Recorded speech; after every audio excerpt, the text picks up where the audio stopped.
Assalamualaikum warahmatullahi wabarakatuh. Perkenalkan, nama saya Muhammad Rizky Gufron. Saya mahasiswa Universitas Pancasakti Bekasi, Fakultas Ekonomi dan Bisnis, Program Studi Manajemen. NIM saya 2892050006. Kali ini saya ingin mengerjakan tugas UTS dengan mata kuliah Intermediate Accounting dengan dosen pengampu Ibu Natalia Wiyani SPD MAK AK. Kali ini saya ingin menjelaskan tentang piutang. Pengertian piutang. Piutang adalah klaim yang dimiliki seseorang atau badan usaha terhadap orang lain atau badan usaha yang berutang atau memiliki kewajiban untuk membayarkan sejumlah uang terhadap dalam jangka waktu tertentu.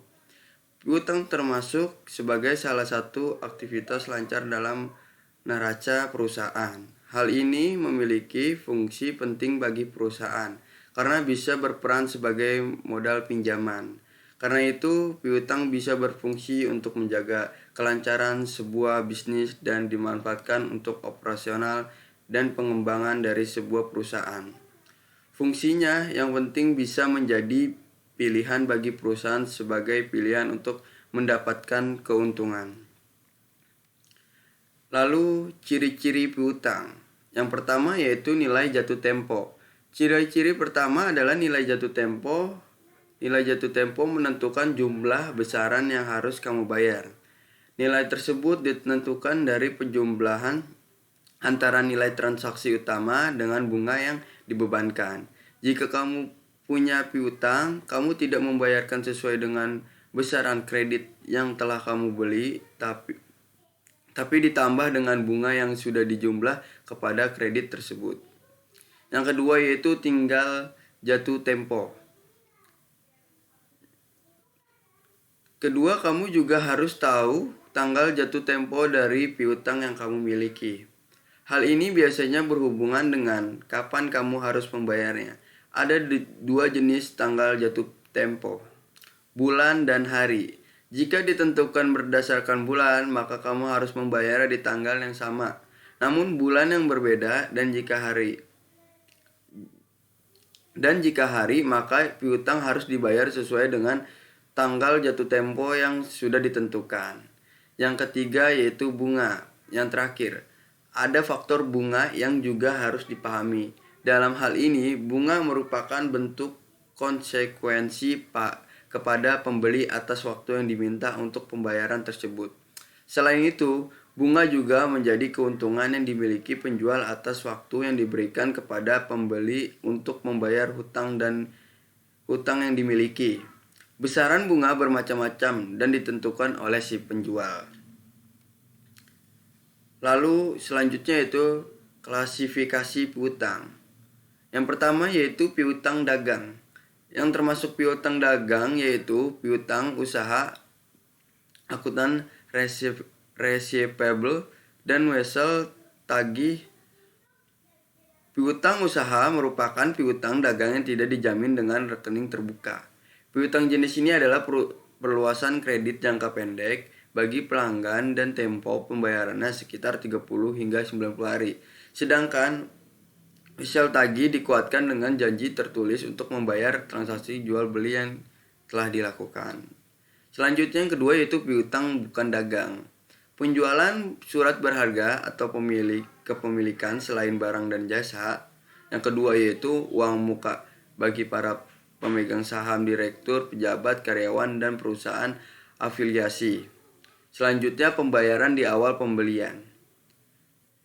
Dan tuntutan atas kerugian atau kerusakan produk. Selanjutnya dilakukan setoran untuk menjamin kontrak atau pembayaran biaya. Selanjutnya itu jenis piutang. Yang pertama itu piutang dagang.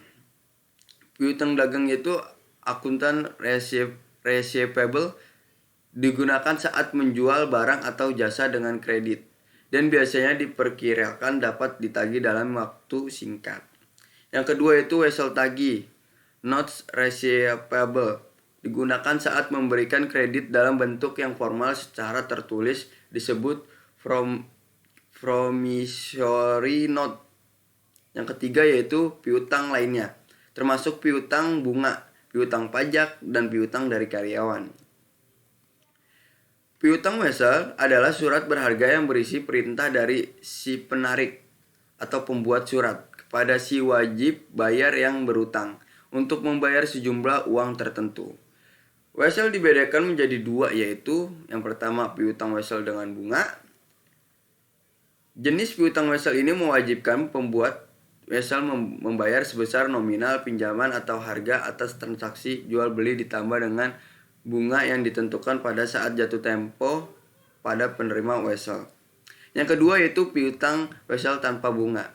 Jenis piutang wesel ini mewajibkan pembuatan wesel hanya pembayaran nominal sebesar pinjaman atau harga atas transaksi jual beli saja pada saat jatuh tempo kepada penerima wesel. Dan selanjutnya yaitu soal perhitungan wesel berbunga dan wesel tidak berbunga. Transaksi wesel PT Sukarela pada tanggal 1 Januari 2011, PT Sukarela menjual barang kepada PT Sabar dengan harga 2 juta. PT Sabar menulis wesel dengan jatuh tempo 31 Desember 2012 dengan nilai Rp2.420.000 dengan bunga 10% per tahun. Dan bagaimanakah perlakuan pencatatan transaksi di atas apabila termasuk yang pertama wesel berbunga dan wesel tidak berbunga? Dan ini adalah jawabannya. Yang kita pertama itu yang kita cari itu wesel berbunga. Wesel berbunga 10%. Jurnal pencatatan yaitu pada tanggal 2011 1 Januari piutang wesel dengan debit 2 juta, penjualan dengan kredit 2 juta. Maka mencatat penerimaan wesel untuk penjualan barang dagangan seharga 2 juta.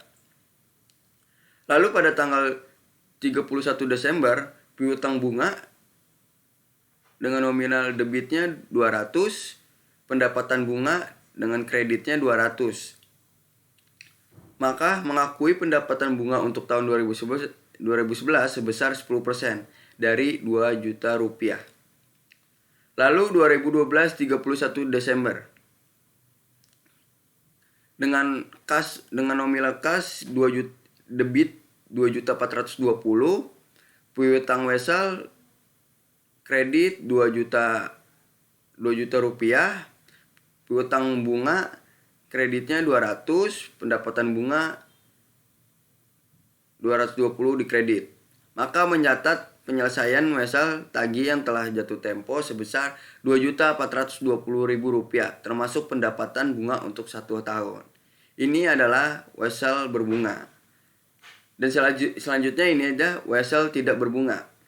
Wesel tidak berbunga nilai nominal sama dengan nilai jatuh tempo, sama dengan Rp2.420.000. Tingkat bunga tidak dinyatakan. Tahun 2011 1 Januari dengan keterangan piutang wesel dengan debitnya 2.420. Dengan penjualan 2 juta di kredit dan diskonto piutang wesel kreditnya Rp420.000. Maka mencatat penerimaan wesel untuk penjualan barang dagang seharga 2 juta rupiah. Lalu 31 Desember. Diskonto piutang wesel di debit Rp210.000 dan pendapatan bunga di kredit Rp210.000. Maka mencatat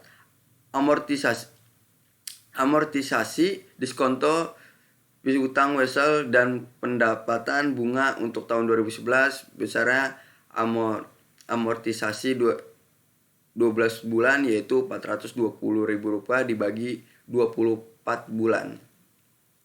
Lalu di tahun 2012 31 Desember kas itu dengan nominal Rp2.420 di debit dan diskonto piutang wesel Rp210.000 di debit dan piutang wesel di kredit yaitu Rp2.420.000.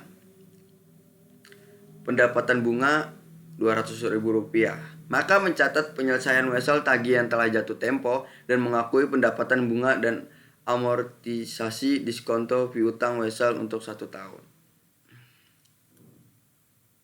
Dan sekian, saya Muhammad Rizky Gupron. Maaf kalau ada kata-kata yang salah. Wassalamualaikum warahmatullahi wabarakatuh.